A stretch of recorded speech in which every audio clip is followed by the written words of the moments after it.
Fantasy Football Tips Podcast with Mills, JP, Quigliarno, and Cliff. Hi, you're listening to FantasyFootballTips.co, the podcast in association with Premier Punt, the home of daily fantasy football betting. I'm Mills, and I'm joined in the studio by JP and Cliff. Good afternoon. Good afternoon. Or morning, depending where you are. No Quigliarno this week. I mean, the hardcore fans will be devastated. Yeah. And the haters will be over the moon. Absolutely, and rightly so. Whichever side of the fence you sit on. Okay, JP always likes to please everyone. How was game week 4 for you, gents? I had a stormer. I had a decent week. Costa, captain, saved my week. Up until then, I had 14 points. And then Costa, with his double, saved my game week. Keeps me second in our little mini-league. No Lukaku for you? No Lukaku. That was the one devastating mistake. news. I went for Zaza of West Ham. Oh, great show. Where did that come from, Cliff? We spoke about it. We did speak about that. I mean, let's just also, a word for Cliff. You've been missing over the last few weeks. Quigliarno was putting your face on milk cartons, I believe. I have been missing. I have had 2 weddings. I had my own wedding, and thank you, Quigliarno, for What, the you got married shout-out twice? about that. And then I had my wife's Wedding. father's wedding. So I was down in Bristol for the second one, so I apologise for missing 2 podcasts. Keep really. it in the family then, mate. Yeah. So you got married to a dad? I got married to a dad and to my wife. Yeah. How sorry are you? Not sorry at all. I enjoyed both weddings. So going back on his word now. Okay. Oh, sorry to the fans. I'm Yes. not sorry for doing the weddings. No, I was referring to the fans. Okay. In terms of my week, Millsy, it was dreadful. If I tried to play it worse, that couldn't be done. It would be impossible to try that. And JP, that's such a shame because there was some love for you on Twitter this week. I'm just trying to find it now. I'm struggling to find it. But someone was saying, finally they think they can have faith in what you're saying. Well, I appreciate that. It's taken them till now. It's only 2 seasons. It was Gerardo Moreno, and he said, "Great shout with Antonio this week. Starting to believe a little more in JP." Oh, Gerardo, much love. Thank you very much. And I'd just like to thank Nick's Tricks because he publicly put out on Twitter that he had all his faith in me with the Costa shout for captain, and that came in. So a good week for FantasyFootballTips.co. Excellent. Good stuff. So without Quigliarno, JP, I think the responsibility drops with you as our senior tipster over Cliff. Yeah, well, I mean, that's to be expected, let's be fair. But nevertheless, there is some pressure there still. Big shoes to fill.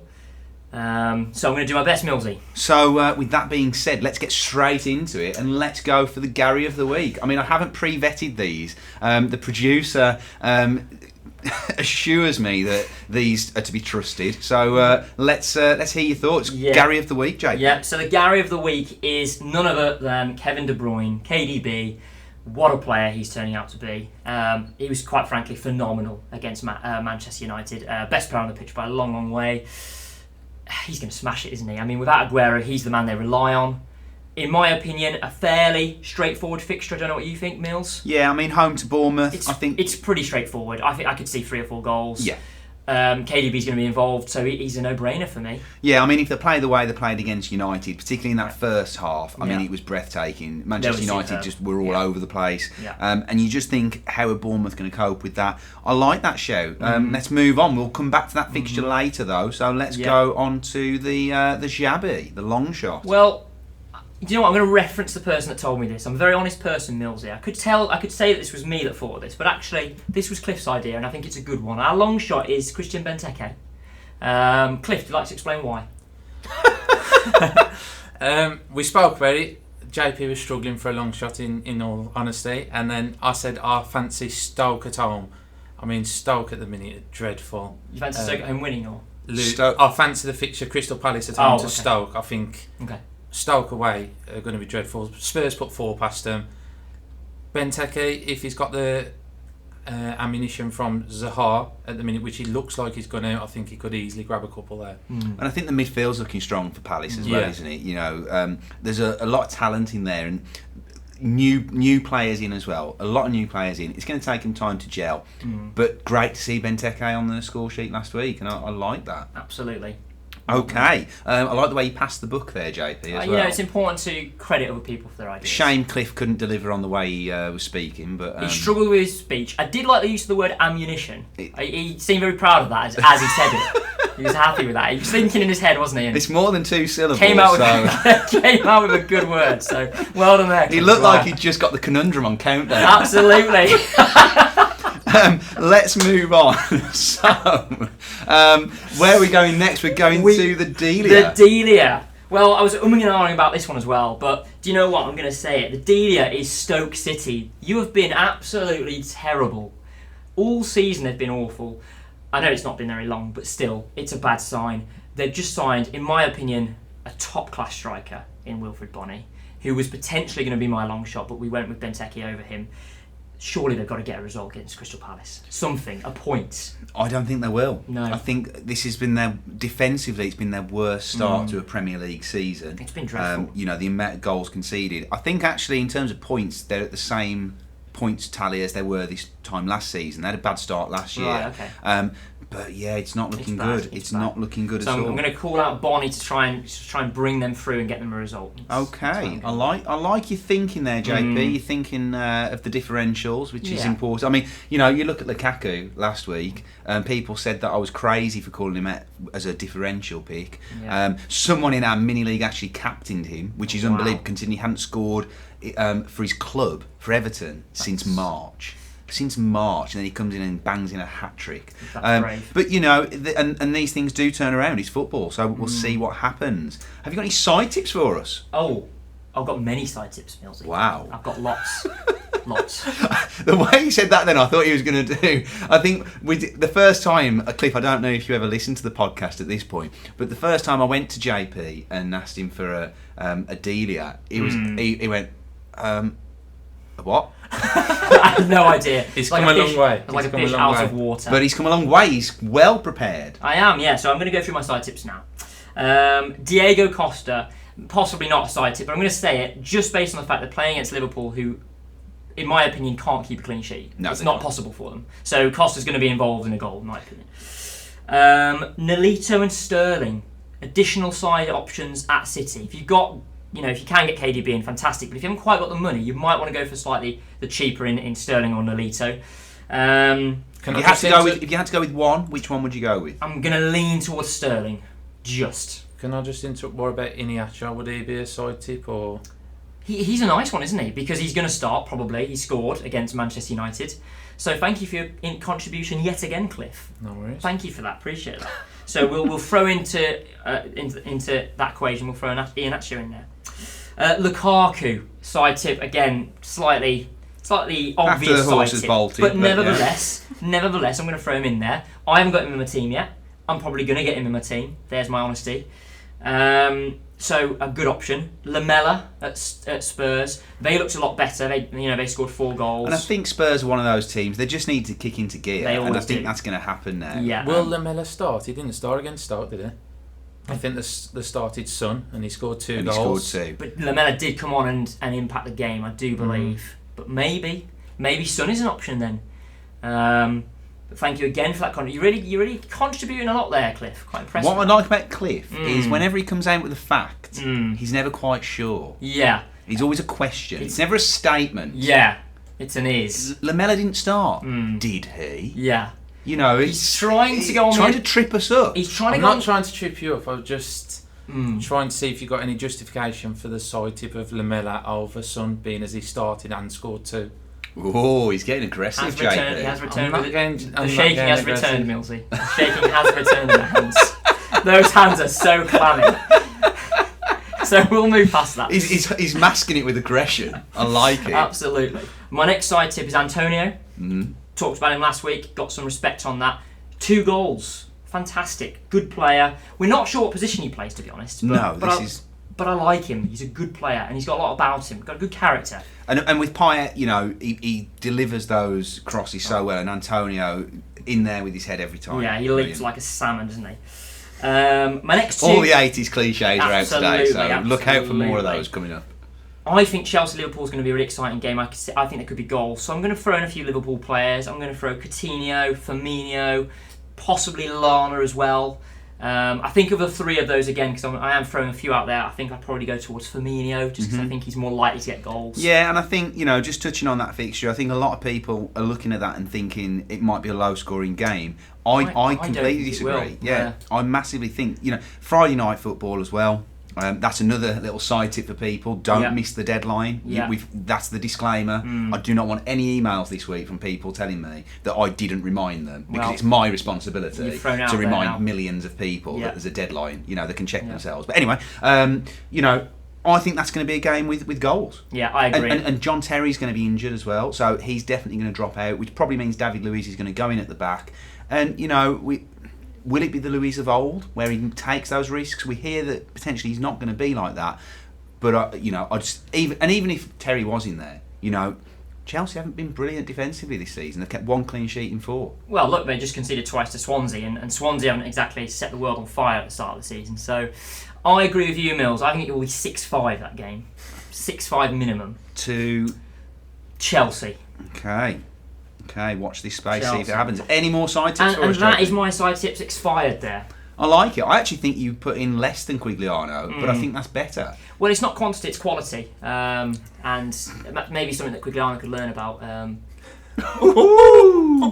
then it's again, a very catty podcast so far. Then again, he today. is so-called the chosen one, so maybe I'm talking out of turn. Maybe. I mean, someone did reference the God complex again. They were really pleased with their performance this week. I think we impacted on a lot of teams last week. And as I said, over 5,000 listeners a week now. Well, how's that hand, Cliff? My hands are fine. Shaking has stopped.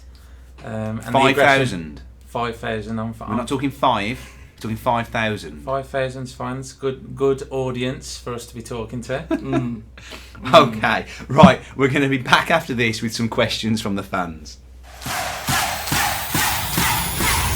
You're listening to the all-new FantasyFootballTips.co podcast in partnership with PremierPunt.com, the home of fantasy football betting. Okay, we're back. That was an interesting off-air discussion there. Cliff's not happy with the way he's been treated so far.